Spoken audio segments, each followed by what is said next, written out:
సుప్రసిద్ధ సినీ రచయిత ఆకెళ్ళ గారు ఇక లేరు.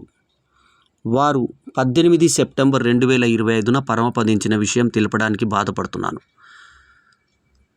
తెలుగు సినీ రచయితల సంఘం జీవిత సభ్యులు, 15 సంవత్సరాలుగా ప్రధాన కార్యదర్శిగా, 2 సార్లు కోశాధికారిగా తెలుగు సినీ రచయితల సంఘానికి అద్వితీయమైన సేవలు అందించినటువంటి ప్రముఖ సినీ, నాటక, నవల రచయిత శ్రీ ఆకెళ్ళ గారు 18 సెప్టెంబర్ రాత్రి శివైక్యం చెందడం చాలా బాధాకరం. వారికి నివాళి అర్పిస్తూ వారి ఆత్మకు శాంతి కలగాలని కోరుకుంటూ వారి కుటుంబ సభ్యులకు తెలుగు సినీ రచయితల సంఘం తరఫున ఉపాధ్యక్షుడిగా నేను, మా తోటి సభ్యులు అందరూ ప్రగాఢ సానుభూతి తెలియజేస్తున్నాం. ప్రస్తుతం అమెరికాలో ఉన్న అధ్యక్షులు డాక్టర్ పరుచూరి గోపాలకృష్ణ గారితో సహా ప్రధాన కార్యదర్శి ఉమర్జీ అనురాధ మరియు కోశాధికారి డాక్టర్ నటరాజ గోపాలమూర్తి గారు సంతాప సందేశాన్ని తెలియజేశారు.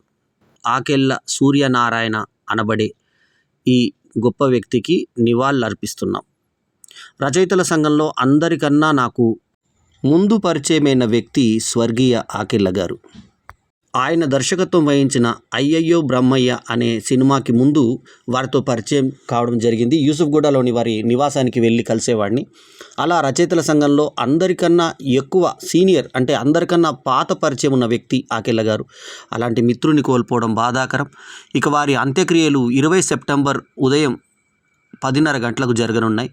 సందర్శనార్థం వెళ్ళాలనుకున్న వారు వారి స్వగృహానికి Gayatri homes, plot number 586, Shilpa avenue colony, Hafeezpet అనబడే వారి స్వగృహానికి 20 సెప్టెంబర్ 2025న ఉదయం 8 గంటల నుంచి అక్కడ సందర్శించవచ్చు. ఆ తర్వాత అంత్యక్రియల్లో పాల్గొనవచ్చు.